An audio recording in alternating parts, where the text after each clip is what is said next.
క్రీస్తునందున్న ప్రియులకు ప్రేమతో వందనాలు తెలియజేస్తున్నాను. మే నెల 1వ తేదీ 2025. దేవుడు ఈరోజు మనకు చేస్తున్న వాగ్దానం ఏమిటనగా, కీర్తనల గ్రంథము 102వ కీర్తన 17వ చరణం. ఆయన దిక్కులేని దరిద్రుల ప్రార్థన నిరాకరింపక వారి ప్రార్థన వైపు తిరిగి ఉన్నాడు. దేవునికి మహిమ కలును గాక. నా ప్రియమైన సహోదరి సహోదరులారా, మనం ఆరాధించే దేవుడు ప్రార్థన ఆలకించువాడు, ప్రార్థనలు సఫలపరిచే దేవుడై ఉన్నాడు. ఆయన ఎవరు ప్రార్థన చేసినా వింటాడు ప్రియులారా.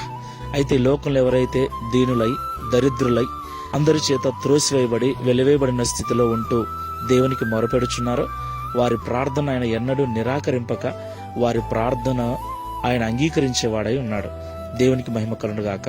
అవును ప్రియులారా, అందరి చేత త్రోసివేయబడి ఒక్క పూట కూడా సరిగ్గా తినటానికి ఆహారం లేనటువంటి దరిద్రుడైనటువంటి లాజరును దేవుడు ప్రేమించాడు. అతడు ధనవంతుని యొక్క ఇంటి వాకిట పడి ఉన్నాడు. ధనవంతుడు ఒక్క పూటైన ఆహారం పెట్టకపోతాడా అని.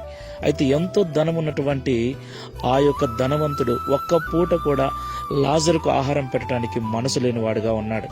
ఎంత బాధపడి ఉంటాడు కదా, ఎంతగా దేవునికి మొరపెట్టి ఉంటాడు కదా. తన స్థితిని బట్టి, తన యొక్క పరిస్థితిని బట్టి దేవునికి ఎంతగా విన్నవించుకొని ఉంటాడో. దేవుడు లాజరు మొర విన్నాడు, లాజరు బాధ చూశాడు.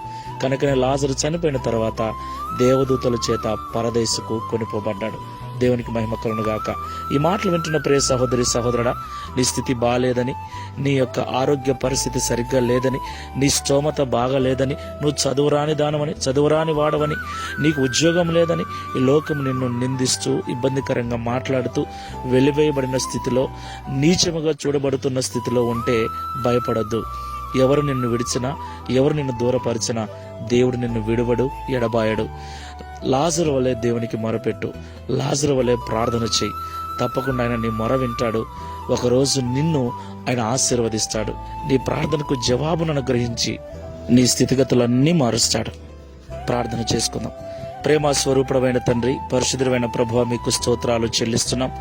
ఈ ఉదయకాల సమయంలో మీరు మాతో మాట్లాడిన ప్రతి మాటను బట్టి వందనాలు చెల్లిస్తున్నాం తండ్రి.